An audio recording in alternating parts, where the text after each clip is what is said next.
Good morning बच्चों, कैसे आप सब। उम्मीद करता हूँ आप सब ठीक होंगे। तो बच्चों, आज बहुत ही इंपॉर्टेंट टॉपिक के ऊपर चर्चा करने वाले हैं, जिसका नाम है किरचॉफ का नियम। ये आपका ऐसा टॉपिक है जो हर साल आपकी परीक्षा में पूछा जाता है।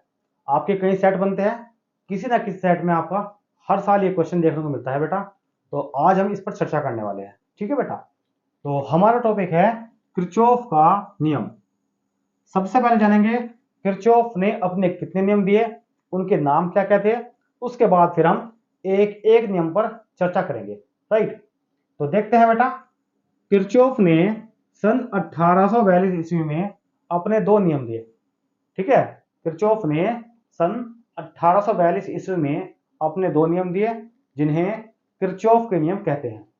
देखते हैं पहले नियम के नाम क्या क्या है। फर्स्ट नियम है आपका प्रथम नियम, और दूसरा द्वितीय नियम, दूसरा नियम। तो जो प्रथम नियम है उसके दो नाम है भाई। नंबर एक संधि का नियम, नंबर दो धारा का नियम। ये इसके दो नाम है भाई। नंबर एक संधि का नियम, नंबर दो धारा का नियम। इसी तरीके से जो इसका दूसरा नियम है उसके भी दो नाम हैं। कौन कौन से? नंबर एक वोल्टता का नियम, नंबर दो पाश का नियम। नंबर एक वोल्टता का नियम, नंबर दो पाश का नियम, ठीक है। चलो जी, अब हम एक एक जो आपका नियम है उस पर चर्चा करने वाले हैं। देखते हैं क्या कहता है पहला नियम। शुरू करते हैं भाई।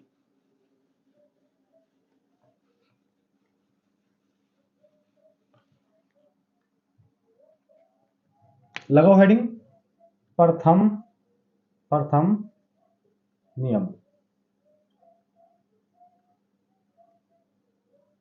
क्या कहता है प्रथम नियम? सबसे पहले हम इसको लिखेंगे, उसके बाद फिर हम समझेंगे नियम क्या कहता है। किसी वैद्युत परिपथ में, किसी वैद्युत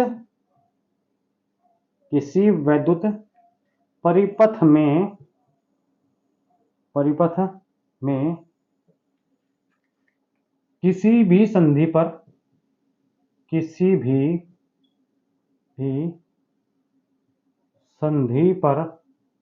संधि पर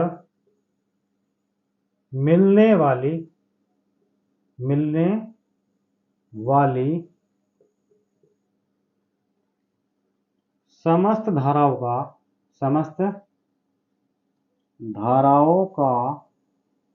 समस्त धाराओं का बीजगणितीय योग, धाराओं का कुल बीज गणितीय योग शून्य होता है। क्या कहता है पहला नियम? किसी वैद्युत परिपथ में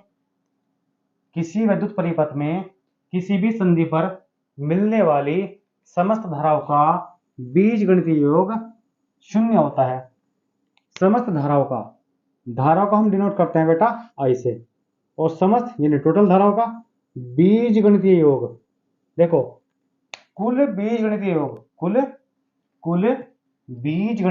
योग, इसका मतलब होता है कुल योग को लिखते हैं हम समेसन बोल लो उसको, या फिर बोलते हैं इसको सिग्मा। इसका मतलब है आई का कुल मान, कुल बीजगणितीय योग। यानी कुल योग किसका कुल योग? आई का कुल योग, धारा का कुल योग। अब एक इसमें वर्ड आया आपका बीजगणितीय। देखो, आपके मैथ दो तरह के होते हैं, एक अंकगणित, एक बीजगणित। जो आपका अंकगणित है वो 1 2 3 4 वाला होता है, और जो आपका बीजगणित है वो एक्स वाई जेड वाला होता है। तो यहाँ जो एक्स वाई जेड में आ रहा ना भाई, आपके पास आई आ रहा, अल्फाबेट आपके पास आ रहा। अगर अल्फाबेट आ रहा तो हम लिख रहे हैं यहाँ से बीजगणितीय। अगर यहाँ 2 3 4 आता तो हम लिखते हैं यहाँ से अंकगणितीय। बात समझ में आ गई बेटे? समस्त धाराओं का कुल टोटल बीजगणितीय योग, कुल योग को हम डिनोट करते हैं सिग्मा से। बीजगणितीय क्योंकि यहां से आई है, अल्फाबेट है, इसलिए हमने लिखा बीजगणितीय। योग जो होता है आपका वो आपका होता है बेटा शून्य, 0। दोबारा फिर समझेंगे। किसी विद्युत परिपथ में किसी भी संधि पर मिलने वाली समस्त धाराओं का बीजगणितीय योग शून्य होता है। राइट, तो आपके पास लिख दिया summation I is equal to 0।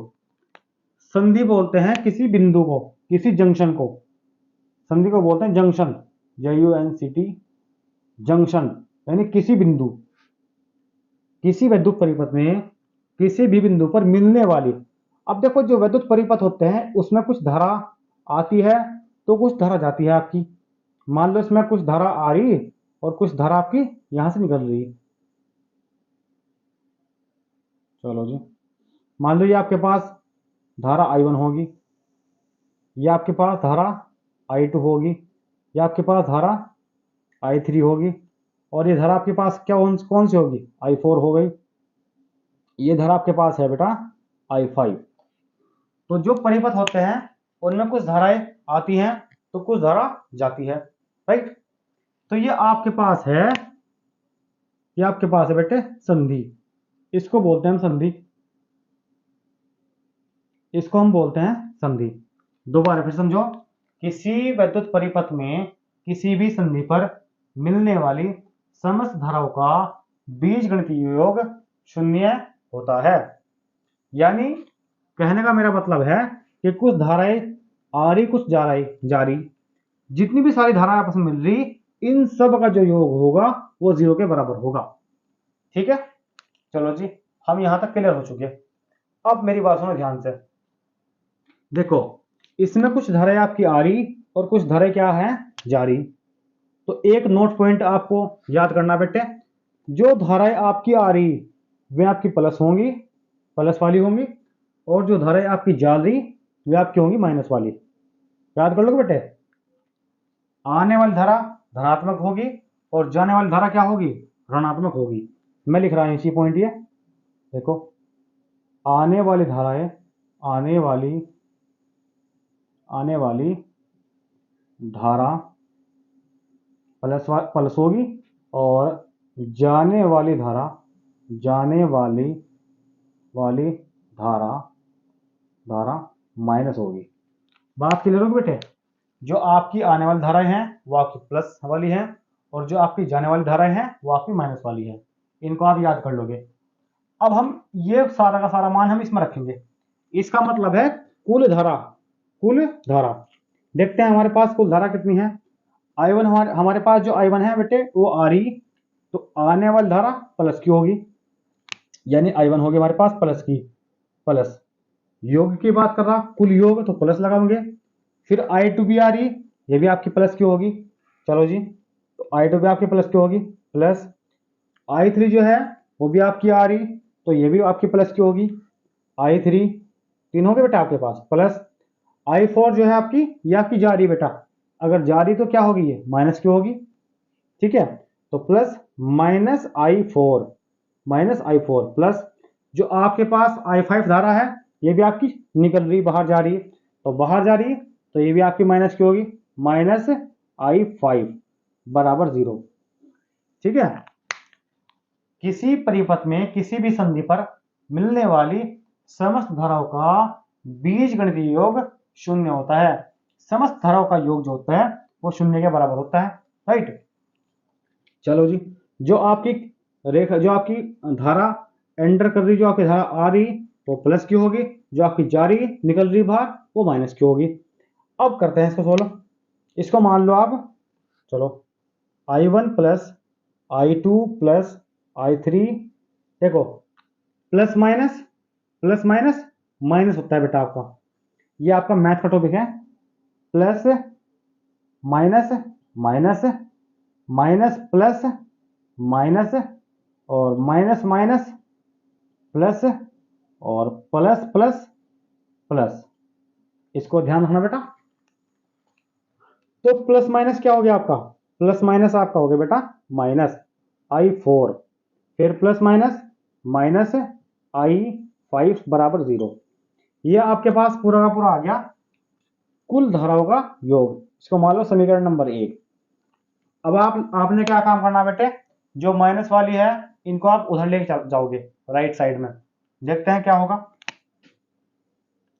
I1 plus I2 plus I3 बराबर बराबर I4 इधर माइनस की है। जैसे ही आप इसको राइट साइड में लेके जाओगे तो ये ऑटोमेटिक प्लस की हो जाएगी आपकी। ये मैथ्स के अंदर आता है भाई आपका I4, ये भी आपकी प्लस की हो जाएगी। जब आप इसे पर लेके जाओगे तो ये भी ऑटोमेटिकली प्लस की आपकी हो जाएगी। समीकरण नंबर 2। अब देखो समीकरण 2 हमें क्या कहना चाह रही है, समीकरण 2 हमें क्या बताना चाह रही है बेटे। समीकरण 2 हमें कहना चाह रही कि जितनी धारा आपकी अंदर आ रही उतनी ही धारा आपकी बाहर निकल रही। आने वाली धाराओं का योग, देखो संधि पर आने वाली धाराओं का योग संधि से जाने वाली धाराओं के योग के बराबर होता है। समीकरण 2 से यह स्पष्ट होता है कि संधि पर आने वाली समस्त धाराओं का बीजगणितीय योग संधि से दूर जाने वाली समस्त धाराओं के बीजगणितीय योग के बराबर होता है। बात क्लियर होगी बेटा, दोबारा फिर समझो। समीकरण 2 से यह स्पष्ट होता है कि संधि की ओर आने वाली समस्त धाराओं का बीजगणितीय योग संधि से दूर जाने वाली समस्त धाराओं के बीजगणितीय योग के बराबर होता है। यही तो आपके पास क्या है बेटे, किरचॉफ का प्रथम नियम है। ठीक है, चलो भाई बहुत बढ़िया। तो आई होप ये आपको समझ में आ गया होगा। इसको मैं एक बार और रिवाइज करवाता हूं। किसी विद्युत परिपथ में किसी भी संधि पर मिलने वाली समस्त धाराओं का बीजगणितीय योग शून्य होता है। अब इसमें कुछ धाराएं क्या है आपकी अंदर आ रही, कुछ धाराएं आपकी बाहर जा रही। जो अंदर आ रही वे प्लस की होंगी, जो बाहर जा रही वे माइनस की होंगी। तो I1 आ रही तो प्लस की होगी, I2 भी प्लस की, I3 प्लस की, I4 I5 जो हो रही है बाहर निकल रही है आपकी, तो ये दोनों हमने क्या करा माइनस की ले ली। अब देखो I1 plus I2 plus I3 plus minus minus plus minus minus, इसको मान लिया मैंने इक्वेशन फर्स्ट, राइट। इसके बाद क्या काम करेंगे हम, I4 और I5 जो दो धाराएं हैं इनको आप ले जाओगे राइट साइड में। तो ये राइट साइड में जा क्या होंगी, ये ऑटोमेटिक आपकी प्लस की जाएंगी। तो आपके पास हो गया I1 plus I2 plus I3 is equal to I4 plus I5। समीकरण 2 से यह स्पष्ट होता है कि संधि की ओर आने वाली समस्त धाराओं का बीजगणितीय योग संधि से दूर जाने वाली समस्त धाराओं के बीजगणितीय योग के बराबर होता है। यही आपके पास है किरचॉफ का प्रथम नियम। इसके दो नाम हैं, कौन कौन से नाम है बेटे, तो इसको धारा का नियम भी कहते हैं और इसको संधि का नियम भी कहते हैं, इसको संधि का नियम भी कहते हैं, इसको धारा का नियम भी कहते हैं। ठीक है बेटा, तो हमने क्या करा, हमने जो पहला नियम था वो हमने पढ़ लिया बेटे, बहुत बढ़िया। अब हम चलते हैं आगे भाई।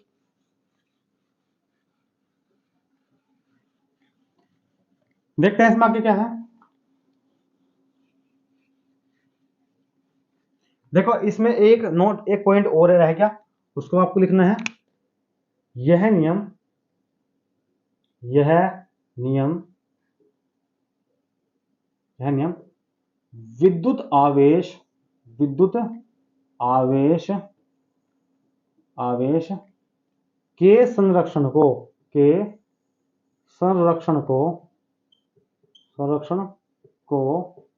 व्यक्त करता है। यह नियम विद्युत आवेश के संरक्षण को व्यक्त करता है। ठीक है बेटे, यहां तक कोई दिक्कत है इस तरह की।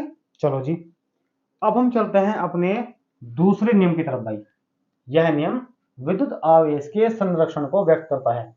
ये जो आपके पास ये जो मैंने लाइन लिखी, ये आपके MCQ टाइप क्वेश्चन में बहुत हेल्प करेगी भाई आपके। ठीक है बेटा, अब हम चलते हैं अपने दूसरे नियम की तरफ, देखते हैं हमारा दूसरा नियम क्या कहता है। द्वितीय नियम देखते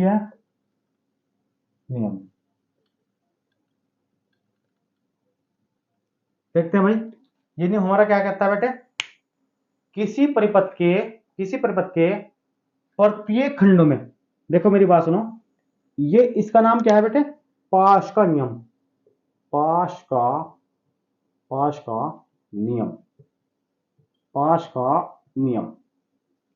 क्या कहता है पाश का नियम, बहुत इजी है, बहुत आसान है बेटे। तो क्या कहता है देखते हैं। तो इसमें जो पाश का मतलब है, पाश का मतलब होता है बेटा कमरा। पाश का मतलब क्या होता है, कमरा, यानी होल। पास का मतलब क्या है? कमरा, होल। तो इसमें कमरे पे लागू होगा ये नियम पूरा का पूरा। कैसे लागू होगा देखते हैं। इसमें क्या होगा बेटे, आपके पास दो कमरे होंगे। मान लो आपके पास एक कमरा पूरा का पूरा ये है, एक तो आपके पास पूरा का पूरा कमरा ये बन गया आपका, ये रहा आपके पास। ये आपको मान लो आपके पास दो कमरे हैं पूरे पूरे, ठीक है। ये आपके पास पूरे पूरे दो कमरे हैं। एक आपका प्रतिरोध यहाँ लगा दिया इसने, एक प्रतिरोध आपका ये लग गया, और बेटा एक प्रतिरोध इसने लगा दिया इधर आपका, दो प्रतिरोध, और एक प्रतिरोध प्रतिरोध इसने लगा दिया यहाँ से, तीन प्रतिरोध, ठीक है।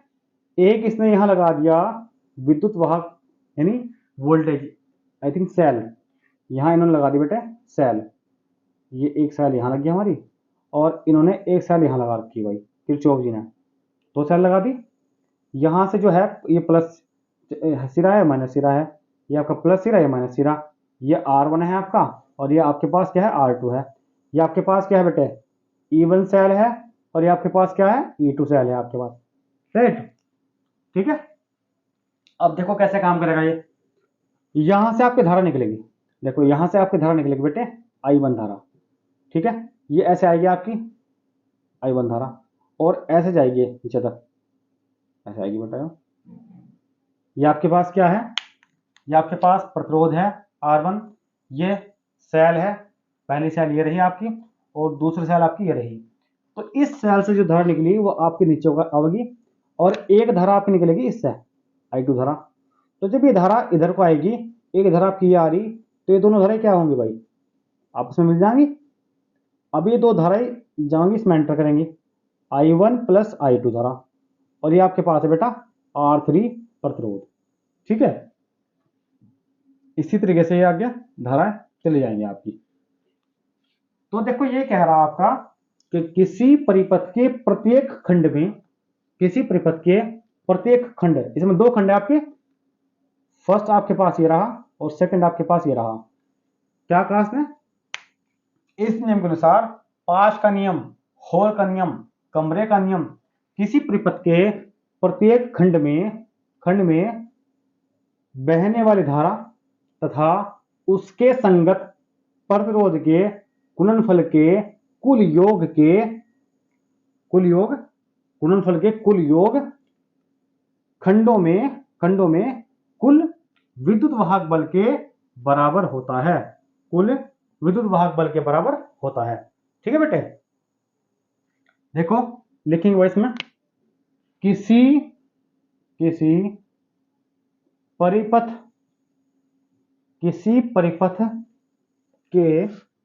परिपथ के प्रत्येक खंडों में बहने वाली धारा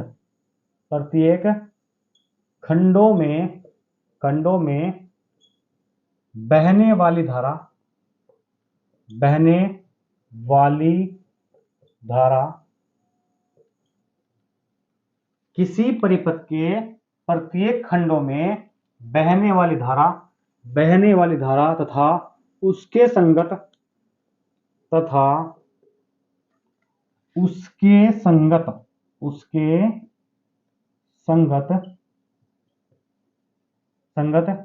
लगे प्रतिरोध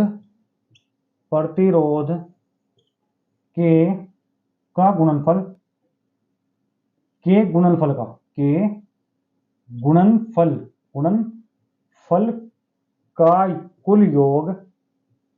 का कुल योग सेल के विद्युत वाहक बल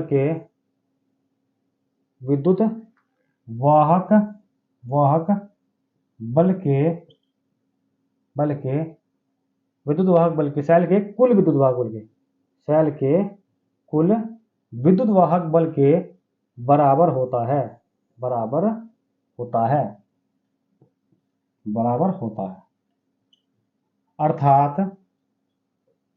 अर्थात summation IR is equal to summation E। दोबारा फिर समझेंगे बेटा। किसी परिपथ के प्रत्येक खंडों में या किसी परिपथ के प्रत्येक खंड में बहने वाली धारा तथा उसके संगत लगे प्रतिरोध के गुणनफल का कुल योग सेल के कुल विद्युत वाहक बल के बराबर होता है। इस प्रकार ये आपका दूसरा नियम है इसका बेटा, बहुत आसान नियम है। ठीक है बेटा, कर लोगे आराम से। चलो जी, अब देखो एक इसकी लाइन और है, देखते हैं क्या है। यह नियम ऊर्जा के संरक्षण को व्यक्त करता है।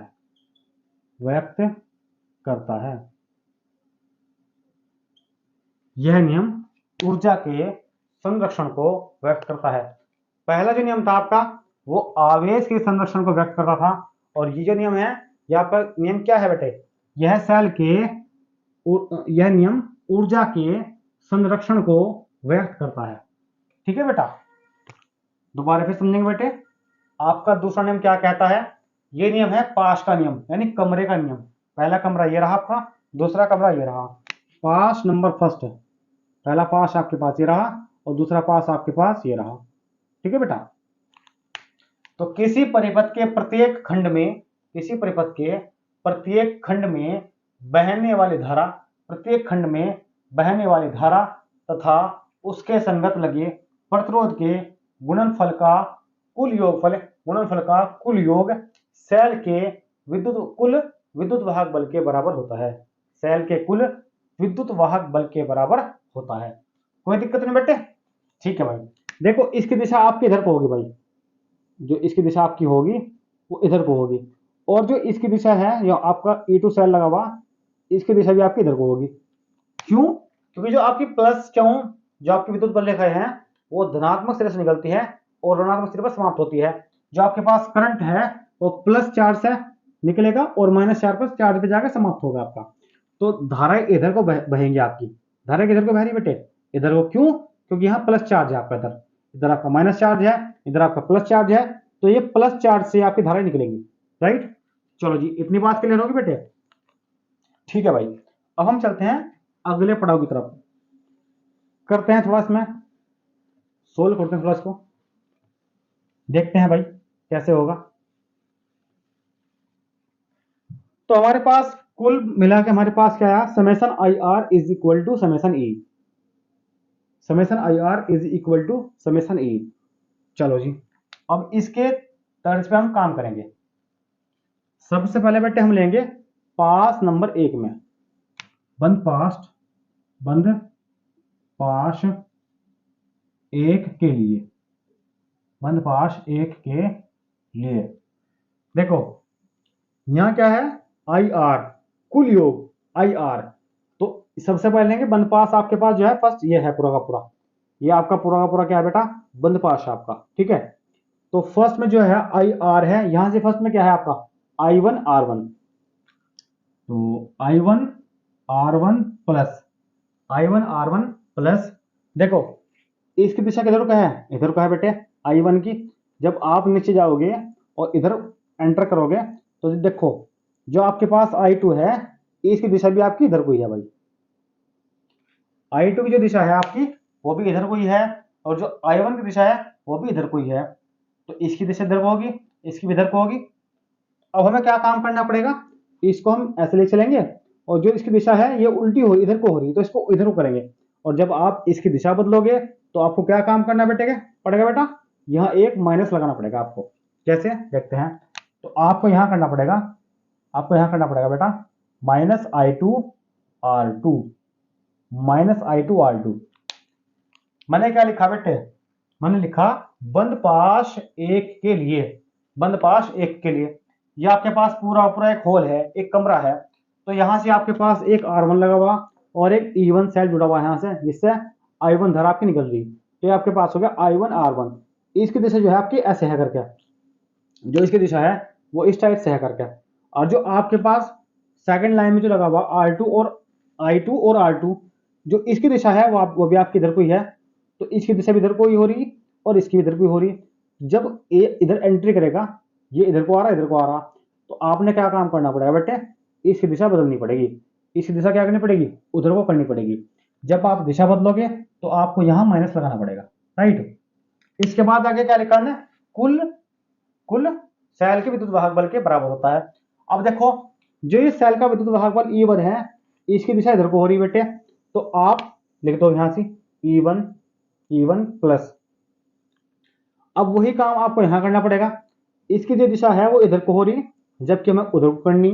तो जब आप इसकी दिशा बदलोगे तो आपने क्या काम करना पड़ेगा बेटा, यहां से एक माइनस लगाना पड़ेगा, राइट। हो गया क्लियर मामला। तो ये आपके पास क्या है, I1 R1 और प्लस माइनस I2 R2। क्यों, क्योंकि इसकी दिशा इधर को हो रही, तो आपने क्या काम कर दिया, इसकी दिशा बदल दी। ठीक है बेटा, चलो जी, यहां से क्लियर हो गया। प्लस माइनस माइनस, तो आप कहोगे बेटा I1 R1 minus I2 R2 is equal to E1 minus plus minus minus E2, E1 minus E2। इसको मान लो आप समीकरण नंबर 1। ठीक है, समीकरण 1 निकाल दी हमने। इसके बाद आप क्या काम करोगे, ये था आपका बंद पाश 1 के लिए, बंद पाश 1 के लिए। अब आप लोगे बंद पाश 2 के लिए। अब आप यहां लिखोगे बंद पाश 2 के लिए। ये आपके पास क्या है बेटा, बंद पाश 1 के लिए है, और अब हम किसके लिए निकाल रहे, बंद पाश 2 के लिए। निकाल लो भाई। देखो, अब इसकी दिशा किधर को है, इधर को है। चलो जी, अब ये तो काम हमारा हो गया। अब हम ले रहे इसके लिए। तो जब आप इधर से चलोगे तो आपका क्या आ रहा, I2 R2 लिखेंगे यहां से I2 R2 प्लस प्लस। जब आप इधर जाओगे तो यहां क्या हो गया आपके पास, I1 प्लस I2। तो यहां से आ गया आप, देखो इधर निकले आप, ऐसे निकले, ऐसे गए, ऐसे ले गए। देखो इसकी दिशा उधर को हो रही, इसकी दिशा इधर को है, तो इसकी ऊपर कोई हो रही दिशा, तो इसमें माइनस लगाने की कोई जरूरत नहीं है, क्योंकि इसकी दिशा ऑटोमेटिकली पहले से ही उधर को हो रही भाई। तो सिंपल क्या करोगे बेटे आप, I1 plus I2 into R3 is equal to. अब इसमें सिंपल एक है E2 आपके पास, यहां तो आपके पास 2 और थे, तो इसलिए हमें प्लस माइनस का ध्यान रखना पड़ा। लेकिन यहां तो आपके पास सिर्फ एक ही है भाई, तो इसमें तो सिंपल क्या करना पड़ेगा आपको, E2 लिखोगे आप बस सिंपल। समीकरण नंबर 2, समीकरण नंबर 2 निकल गया भाई आप इतना। ठीक है जी, अब आप यहां लिख दोगे समीकरण 1 तथा समीकरण 2 तथा समीकरण 2 को हल करके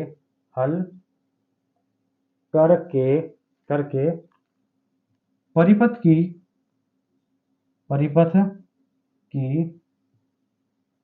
धारा के मान को, परिपथ की धारा के मान को परिपथ की धारा के मान को ज्ञात कर सकते हैं,